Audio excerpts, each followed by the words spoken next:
Hi friends, ಎಲ್ಲರಿಗೂ ನಮಸ್ಕಾರ. Welcome back to my channel. ನೋಡಿ ಫ್ರೆಂಡ್ಸ್, ನನ್ನ ಫ್ರೆಂಡ್ ಹತ್ರ ಅಂಗಡಿಯಲ್ಲಿ ರೆಡಿಮೇಡ್ ಬ್ಲೌಸಸ್ ಇದ್ದಾವೆ, ಬೇಕಿದ್ದರೆ ಬಂದು ತೊಗೊಳ್ಳಿ. ತುಂಬ ಚೆನ್ನಾಗಿದ್ದಾವೆ ಬ್ಲೌಸು.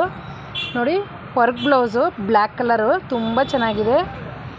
ಡಿಸೈನ್ ನೋಡ್ತಿರ್ಬೋದು ನೀವು, ಎಷ್ಟು ಚೆನ್ನಾಗಿದೆ ನೋಡಿ, ತುಂಬ ಚೆನ್ನಾಗಿದೆ. ಎಲ್ಲ ಕಲರ್ಸು ಇದೆ, ಮ್ಯಾಚಿಂಗ್ ನೀವು ಯಾವುದಕ್ಕೆ ಬೇಕಾದರೂ ಹಾಕೋಬೋದು. ಇದು ಬಂದುಬಿಟ್ಟು ಎಂಬ್ರಾಯ್ಡಿಂಗ್ ಬ್ಲೌಸ್, ಇದು ವೆಲ್ವೆಟ್ ಬ್ಲೌಸ್. ಇದು ತುಂಬ ಚೆನ್ನಾಗಿದೆ ನೋಡಿ. ಸಣ್ಣ ಇರೋರು ಹಾಕೋಬೋದು, ದಪ್ಪ ಇರೋರು ಹಾಕೋಬೋದು, ಎಲ್ರಿಗೂ ಆಗುತ್ತೆ. ಎಕ್ಸ್ಪೆಂಡ್ ಆಗುತ್ತೆ. ಬ್ಲೌಸ್ ಮಾತ್ರ ತುಂಬ ಚೆನ್ನಾಗಿದೆ ಫ್ರೆಂಡ್ಸ್. ಇದು ನಂಗೆ ನೋಡಿದ ತಕ್ಷಣ ಇಷ್ಟ ಆಯಿತು. ನೀವು ನೋಡ್ತಾ ಇರ್ಬೋದು ಫ್ರಿಲ್ಸ್ ಎಷ್ಟು ಚೆನ್ನಾಗಿದೆ ನೀವು. ಈಗ ಹೊಸ ಫ್ಯಾಷನ್ ಇದು, ಈ ಥರ ತುಂಬ ಚೆನ್ನಾಗಿದೆ. ಇದು ಬಂದುಬಿಟ್ಟು ನೆಟೆಡ್ ಬ್ಲೌಸು, ಎಲ್ಲ ಸೈಜಲ್ಲೂ ಅವೈಲೇಬಲ್ ಇದೆ. ಯಾವ ಸೈಜ್ ಬೇಕಂದ್ರೂ ನಿಮ್ಗೆ ಇಲ್ಲಿ ಸಿಗುತ್ತೆ, ಬಂದು ತೊಗೊಳ್ಳಿ. ತುಂಬ ಚೆನ್ನಾಗಿದೆ ನೋಡಿ.